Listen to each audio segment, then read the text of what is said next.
الذين يلحدون في أسمائه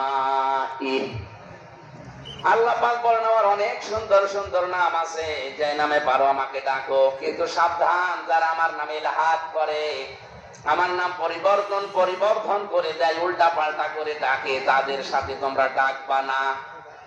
এই আয়াত আমি বানালাম। এই বলুন। সুতরাং যারা কিছুক্ষণে সুবহানাল্লাহ, আলহামদুলিল্লাহ, লা ইলাহা ইল্লাল্লাহ এগুলো বলার পরেই কিছুক্ষণ পরে আলী বাবা শালি বাবা বলে লাভ দিয়ে ওঠে, নাচানাচি করে, এটা কি জিকির? আরো জোরে জিকির। আশা করছি এরপর থেকে আর এই বেদাত আপনি এলাকায় চালাবেন না।